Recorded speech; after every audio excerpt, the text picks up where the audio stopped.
grâce à Zongawa. Grâce. Monima grâce à la kimité. Monima la kimité. Monima grâce à la kimité. Grâce que ton âme repose à péter. Nous ne t'oublierons jamais, grâce busy. Grâce comme ça, on a mon qualité qui est là. On s'est dit à Malamouté. Il y a fait rigolo, ça va pied, valier. Papa, lui, maman qui a dit, m'a dit. Grâce busy, ça couffe, tu lui vas couffer la nini. Le mec est écolo, la sémi. Asa qui n'a seulement 5 mois, qui n'a seulement 5 mois. Camarade Inasa qui n'a bijou, ton mec qui habite à nous, c'est tout le monde, c'est Gabidani. Oh, grâce à tu n'as pas fini, Gaba Corona n'a bien à l'habiter. Et ça Corona t'es. Grâce à nous, c'est ma 5 mois.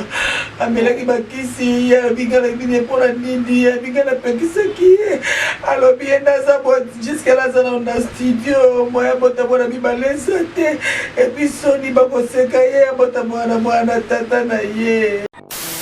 Nalelo na munoko nini mama. Mama na meme mona, mama na bébé mongol. Si c'est nous so grâce mbisa sali na kisasa beta katolo. Na monde entier ya za star. La musicien va boka atika tête de mi-terrain té oh atiki na brassage. Atiki lo côté le pas on ndako na bakoti les andaka batole. Timo ya lelo ya. Lola ndeza na tina te o babele bokonzier, ya beli biso grâce mbisi.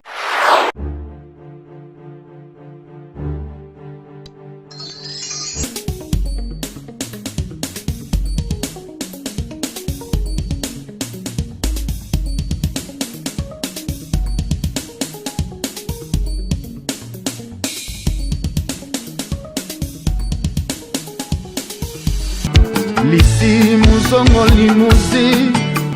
Lisi Mouzongo Limouzi. Merci beaucoup, la binonion sur mon contenu. On va toujours pour faire biso confiance. C'est votre humble servante Rosie Kawaya. Donc, la minute, on a zanga mon côté, na zanga ndaku ya tendresse Djibinga la sirène. On a poussé la position matanga attends sur komi tout na ndenge nini ozo sa l'émission on va dire na c'est ndenge nini par rapport na habillement noir ya mona zana na tendresse Djibinga awa toyeba nanu pourquoi vandi na c'est pourquoi azolela pourquoi bambani bakitamba la tendresse Djibinga toza na awa la sirène avant na bandana makambu émission na biso ya lelo masolo na biso nakobanda mingi kopesa ba merci na batu nyonso ba soutenir biso de près et de loin. Là je vois Nadine Nyota de Switzerland, motema ya tonton Honoré, maman Ariana na Preston, pourquoi pas à Michael derrière caméra babi mtazora biso ba image ya kitoko oyo Jacob Yaba aussi j'étais sali, pourquoi pas à Degoulo Chongo na Suisse na pesi yo ba merci ya trop Léa Pembele babi moi si ditoko je te salue Nicole Toussé pour ma boko banque na Suisse babi ma boko banque azaraka ye moko kaka na Suisse c'est Nicole Toussé vo Blaise Ludiongo FMI na pesi ba merci ya trop Béatrice Isuka na Paris bino nyonso bo s'abonner na chaîne na biso te na zo senga na bino bo s'abonner siko toza na tendresse awa na kosenga cameraman na biso fongola biso na image bo mona likambu nini ezwi tendresse Djibinga azolela likambu nini on a passé déjà na mbote par rapport ya kolela mbote tozele baté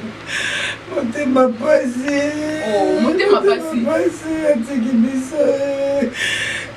grâce biso salinga boye pola nini grâce bisi nazotika yo te grâce bisi nakolela ye nakolemba te grâce biso sape nakolela yo tendresse Djibinga donc matanga tofandi eza nde ya grâce mbisi atala nasali matanga c'est là matanga bakonike nyonso communiqué nazopesa bakonike tout bakonike bwabuvonda tolela grâce mbisi awapa na ngai grâce mbisi akufi batoyeba bite grâce mbisi akufi na nini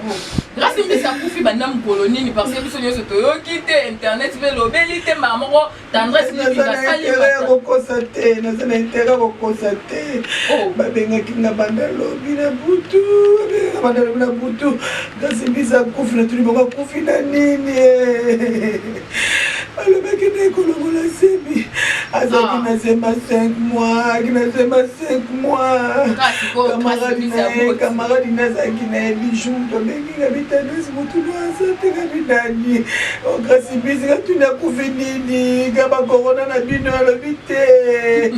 eza corona te yaya kasi bisa longolise ba 5 mois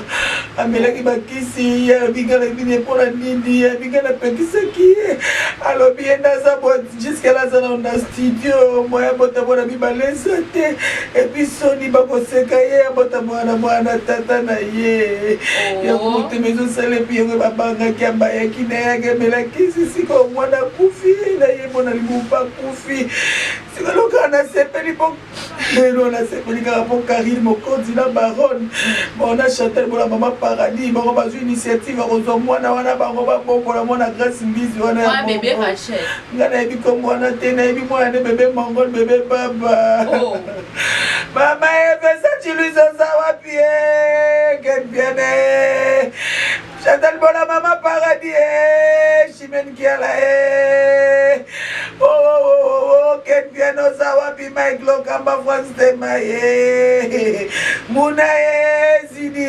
boza wapi tata sichibiga donc batanga bon comprendre pas tendance sichibiga ndenge to vandi bezolati ba noir ça ici ya matanga ngakuna kanyisi tendance sichibiga kufeli membre moko ya famille ko moi tendance azala na motema ya mawa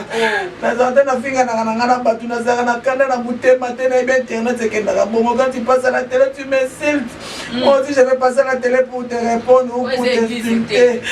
yango mona ekendaka bongo meneza motema mabe na butu te botela matango nga nasali yango nasengi nolitabu kotika te ezola biso baimage ya Grace Mbizi totala ndenge kozala na cercueil la reine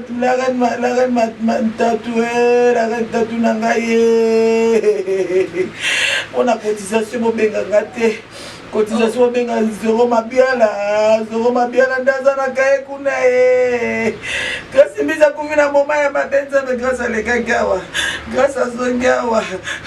Grace molimo Grace efana na kimia te molimo nefana na kimia te molimo Grace Mbizi efana na kimia te Grace que ton homme repose en pété nous ne t'oublierons jamais Grace Mbizi Grace comme ça on a mokili te kende libela osali ya malamu te ya faire rigolo za wapi valie papa loi bomaki adie madilu pour comprendre tendance sichibiga za na matanga toyebi pete Grace Mbizi yango kufi nini tendance ye moko afali matanga to tendance yo mkolio boma bayebisinga sango banda lobi na butu nayebena boma ye mpona nini Grace Mbizi alelaka mama Loris te alelaka mama Loris maolisonalinga kufa vengeance te ezaka keka kufi ya solo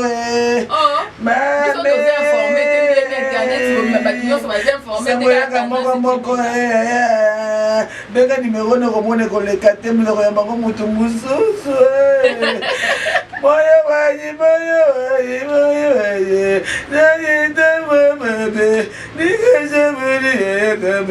ninomayebowawa nzambi wanyi Grace Mbizi wetwe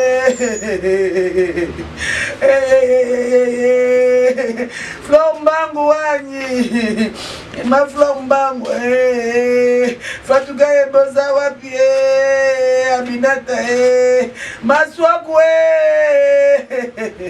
bacomédien bamusicien nerolela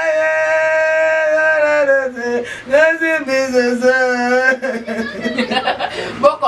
comprendre ce que tendance sichibiga oignon sur sa vengeance parce que Grace Mbizi asalelaki malolo lobisi na congolaise que son âme repose en paix avant akufa alelaki déjà malolo Grace Mbizi alelaki mpe ndeko na biso nati lokole alobi nati lokole akufi asalelaki ye matanga yango wana vengeance ezongeli ye epai ya tendance sichibiga balinga yeba mwana ezelaka nde pasi kokabwana nde pasi Grace Mbizi molimo nefana na kimia te wallahi Grace Mbizi kende bisika bikauka génération à génération azonga sute nakopati motema pasi munoko munene na nga keye munoko kasi munene lokola kalasasi elastique nzambe na ngai na lelo na munoko nini mama na bebe mongole siksi nyonso Grace Mbisi asali ya na kisasa betaka tolo na monde entier oyo aza stare bamilisien babwaka ye atiki ata demi terrain te atiki eloko te lopako na ndako na bango tinelo eza ndako ya batole timo ya lelo yaya lolanda eza na ntina te babele bokonzi ye yabeli biso Grace Mbisi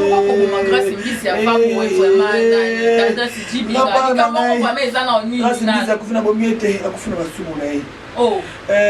nzambe akotaka te matanga moko makila ya bomi mutu ya bomi mutu nzambe bolingo Grace azobukaka oyo alonaki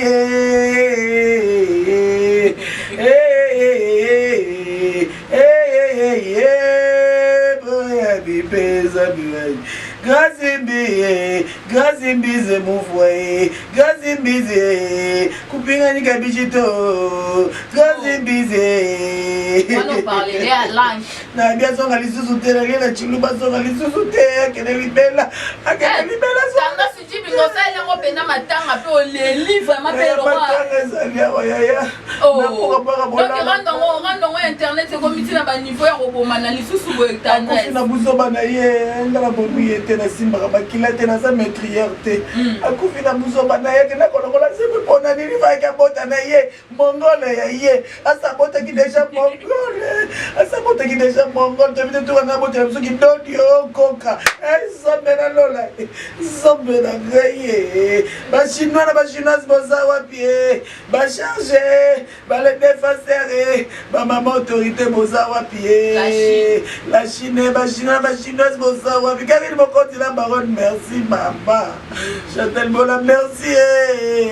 na moni pe kolela ngo koleli Grace Mbisi mingi ko nyonso kaka na babanga pe ya Karine Mokonzi la baronne Karine Mokonzi la baronne azaki pa adversaire à Grace Mbisi Karine a dit aux adversaires à mututé ba mutu ba bana pa mwana pa leki na Karine ba mutu ba bana Karine le ka bango na 6 na tika na kolela pona répondre ba mutu baza bana baza inférieur à Karine parce que Karine na sale biso tanga ba kombo na bango tanga ka bango te ataka bango pe na ba miniature te Karine atanga ba kombo na bango te biko to mona ex Mokonzi ya Miriam Wete alobi ke makamuna nyonso wana zaki zengi otangi kombo wana akelenga YouTube ezalaka bongo te ya bato babenga efinga eloba ne boye yakelenge okobona etangatanga biembela eroye totange te tofule te topese makambo te mais azongi na actualité ti okofula ete moto azongi na actualité déjà bato nyonso bazalaki baennemi ya Karine nyonso bandakala asolana bango abima complexe ya Karine eza procès de faiblesse tout terme forgeron contre Karine Mokonzi sera nul sans effet par au nom de Jésus amen à la Maman, katanda sijibinga donc na matanga ngoya yo o tomona makambo ko solo les atelme belé mais na position ya matanga boyo kolela kaka na koloba kaka toujours attitude ya matanga toujours attitude na ba chroniquer surtout quand ba non la émission merci pour qui par hasard mais écoutez balalaka wa Batina batutu bazalaki awa ndeka oyo tozalaki te mpoka tozalaka awa tozolalaka awa tozotiaka YouTube na TV totalaka monoko monene na biso ndenge akei monoko monene lokola lastique esili sikoyo tendance jibinga tozonga na mokie parce que tomonaki mwa makambo moko elalaki awa avant ba période ya coronavirus Eliane Bafano tomoni susu azongi na actualité par rapport ya procès ya ye na pasteur Moïse Mbiye biso tokanisa ki on dirait esili mais Eliane azongi lisusu banzi ko bana zoka moi na ba oyo ba chroniqueur na ba chroniqueuse bazora tamba ke tsheko ya micro belé libuso ba azosa avec conférence mais bité ba commissaire star par conscience ou comment ni nesi la kate YouTube kendaka bongo te Eliane YouTube kendaka bongo te déjà na mito to calculer makambo no to calculer ngo pété pour to calculer coronavirus na ba confinement maman qui te trompe ba avocat au changer te biso ni na kati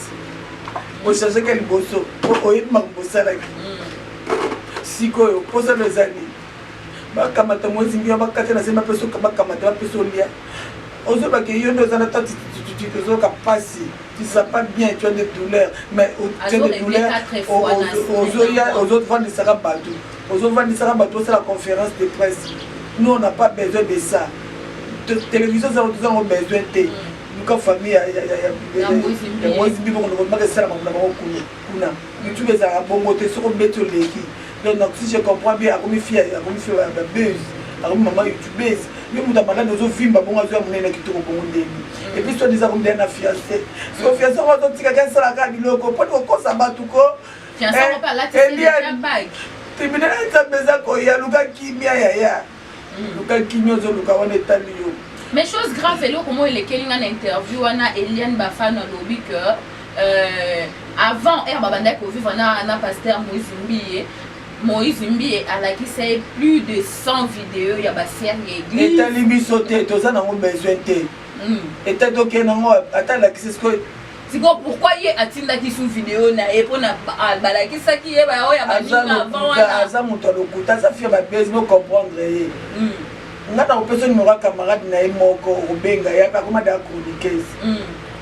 non personne numéro na exdo 6 ou 6 na personne benga ye o yamba ya ko expliquer me qui est Eliane nga na osala ngote pona sala matanga suma tanga sina ko yamba ye a ko expliquer me qui est Eliane bakami basala kana Eliane vim basala na Eliane oh donc vim mususu caché na sima makambo vim mususu ezali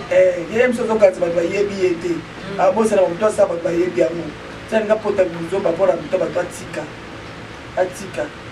so posa des anime alba proposer $10,000 à boy ba proposer ba cadeau à condition la vidéo à démentir siko ya boy siko nini susu ka posa des anime il paraît que contrat ba signer kina Moïse Mbi et pas ba retirer nini wa plein ya azomo na confinement oté kasa ke na ville siko kasa ke na parquet ville Nicolo pesa confiné ça fait ma baseball la lettre distraction donc na nyonso ana siko ezaka juste pour na déstabiliser pasteur Moïse Mbi na ayeba ke batu ba na bizona ko na pasteur lisolo coronavirus mais na pasteur ba na bizona pasteur te pour na nzambe akosa ba campagne lokuta akona biso to akoma pinda osala bloko na azolingisa pa azoyingisa te azolingisa pasteur ni et puis tshana mutu na mutu moko za tana 20 comptes 10 comptes faux comptes asa 10 comptes il y a faux mais ça peut nous 20 sous réserve vrai alors quoi ça peut nous tumba peut nous comme ça tu parles ça pour la pasteur alors on a une distraction des ana à même si c'est venu à ce que tranquille tu donner la grâce mbizi tu veux la pema kwa coronavirus na mama confinement mboko ke na suka bon so le pasteur mbuyebe le la mpa kufi so on compte dossier to kokata dossier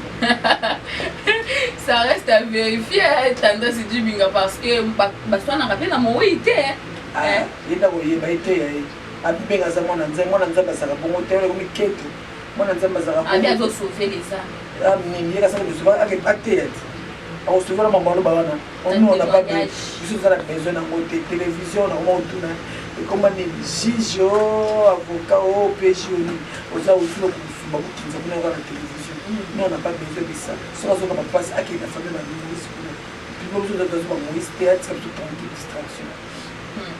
Merci beaucoup tendance Jibinga na système kaka ya matanga ozolela ndeko na ndenge ozolubaki ozolela ndeko na oyo aza mowe ite akufite mais ozolela ye kaka par rapport ya on dit matenga nga bongo tena fama kwa soto na saba vanti tu penses que ngana loko misama misu ngana tsa matanga boyeza na malokuta oh et bon grâce à misala ki ala ki pena ndinga YouTube yo na butoko ti YouTube oui si de on attend on a ça qui est-ce OK na nini ya na chaîne ya grâce ni to chaîne ya ni mabaka uti kuna on dit na température ta ba chez tout na to ta biche o kutu mwana wangu baba za na kutu za kishasa na kishasa nenga na vaccine pour volontaire au chama tanga non ça blague. Merci beaucoup tendance Jibinga la sirène balobi yende azaka na makambu donc azana matanga na ye azolela lelo vraiment tozana masolo penza mingi pété on matanga eza le programme te dans une semaine prochaine pour un compliment bandeko oyo pour la cotisation bakende pa zoro mabia na babengai mpona mwana bakoki ya charge mwana ezalaka likonzi na Chantal Mona na paradis. Donc voilà, mpona matanga ya mama Floriste Congolaise que ton nom repose en paix maman. Maman konyonga te mpona biso pesa kufi ezala bandeko babetela ye mabaku babiki non babisi bakete bazero bazero baza bazerika non okamprendre moma oyo tozali ya confinement mwa confinement oyo na bamaladi oyo babangi bavandivandi me ndenge batiki bao bakendeka ntina manke ntina cimetière nde balingi Loris non Loris akufi atiki mwana bebe Victoire na fille Victoire elak si je ne me trompe pas 22 ans 21 ans Victoire aza na besoin ya soutien na biso bamaman bazala na Victoire na bapapa basoutenir Victoire bana bamama poto ya monde ati babeki Loris atiki mwana soutenir Victoire batiki mpe bana bosoutenir bana wana infrano enveloppe moko mingi kuna otiki mwana bokolinga bana bato te ozala ye moko kopesalaka malamu te konoki kokokolinga bana non osunga bana wana bamusicien oyo bazalaki na tout cas emile à l'est libongo merci namonaki na enterrement bamusicien mpe moko na moko ayebi relation ezali na Louis ayebiki akoleka kolekala bana na Louis ontika bamwavona nabolingola likanisi wana nabolingola likanisi oyo banéglige mama Louis non et merci infiniment et puis babonne guérison na mama la reine Tapi na ndenge moto obika na mokono ya coronavirus malgré explication oyo eza différent na oyo batozona coronavirus yango coronavirus eza lokola nyoka bonne guérison mpe kaka na ye donc walomi donc voilà programme oyo yango wana mobiteli bakute mpe bamama Floriste Congolaise akomani bien depuis naza touché na prière mama moko asali prière mpo monekimi walo eza extensis asali prière moko malamu baki touché kinamelo esilanga parce que mwana Victoire azoya mbangu na fleur mwana azolela azolela mama on a tué ma maman on a tué ma maman surtout motu na batué mama ne ndenge nini nde bamindele bazobomaka tula mwindu obeli bazobomona encore ça reste à vérifier ou alors ekolobaka yango wana. Merci beaucoup Tendance Jibinga tomonaki mpe babilo mo utolika polémique moko utaki koleka awa dernièrement na Kinshasa polémique wana ezalaki entre Robin Mundibu na Ferregola Jésus de Nuance. Robin Mundibu alobi que ye aleki Ferregola na succès aleki Ferregola par rapport ya ba vue na YouTube yo osala rappel na YouTube okoki ko expliquer batu nini par rapport à ba vie parce que tozo rappel batu mususu basomba rappel ba vie na YouTube batu mususu pe soki basala système nini na rando wana pena Tendance Jibinga okoki ko conseiller bango nini.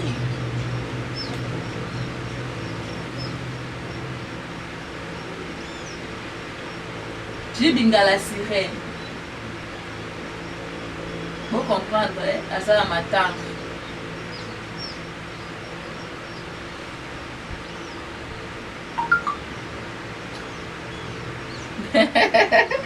Tendance Jibinga. Non, la question. Donc, ma campagne, moi, il n'a pas de côté.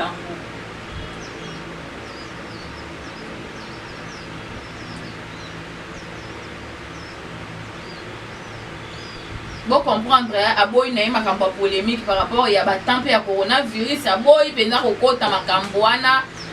Tendance Jibinga lali na pongi na émission aboyi pena ko répondre na donc na ba question wana to comme na suka émission na biso na Tendance Jibinga donc un mot na batu nyonso balandi Tendance Jibinga akokolo bana batu toujours mode confinement mode matanga to la grâce mbisi ali la grâce mbisi bana makuna kolela naye ala kila mimi grâce mbisi vana kimete pour qu'il y ait politesse na les grâce mbisi azolona abuka oya lona ki on a kola wana donc la place a brûlé massivement la chaîne ya biso note officielle note vous s'abonner massivement la note officielle TV les chaînes bien la référence les divertissements, chaîne Moé loisirs, il y a bien un droit pour s'abonner massivement vraiment. Et puis merci à Catherine de la parole, merci à Moko, merci à la chinoise, à l'équipe française, à la charge, mon PDG de Fumagété, merci de me permettre voilà, la valeur de tout l'Europe, pas la Chine, à l'Europe. Donc merci, le numéro dans les appels 243 89 6 25 450. 243 89 96 25 430 ou alors merci la camarade Michael de Moulay Kara de Banki à Moulay franchement donc merci merci beaucoup Tandra c'est Jipinga la sirène babi et pas na ekendaka bongo par rapport à matanga azana matanga bakobosa nesu kopesa ba merci te na bato nyonso bolandaki biso donc baabonné na biso nyonso bino trop na pesi bino ba merci ya trop merci na Michael derrière caméra na biso ba merci pourquoi pas Nadine Nyota de Switzerland motema na tonton Honoré mama ya Rihanna na Preston Jacob Yaba na pesi ba mbote ya trop ya Jacob Yaba katika 2027 babi yonde mobile aleki basi na elengi na pesi ba merci pourquoi pas Nemingeta bambote na ya mwana pe déjà mboka LZ Lambiozuma depuis Paris MG Mamadou Gassama Degoulo Chongo na pesi ba merci pourquoi pas Samantha Zabibou Rodine Wi-Fi famille Kumbakisaka Motele na pesi un grand merci na montage wana tomoni le chef Enek Mokonzi dernier fils de Karim Mokonzi donc merci na yo lisusu ba s'abonner dans la chaîne biso te nazo singa na bino bo s'abonner massivement parce que makamba boy ozongo kaka batandra se dibinga sala ba makamba boy ba matanga boy ozongo kaka na Nyota officiel TV bo s'abonner vraiment massivement bo kozala jamais déçu on te kutani prochainement ciao grâce kene malamu kasimbizi kene malamu kasimbizi kene.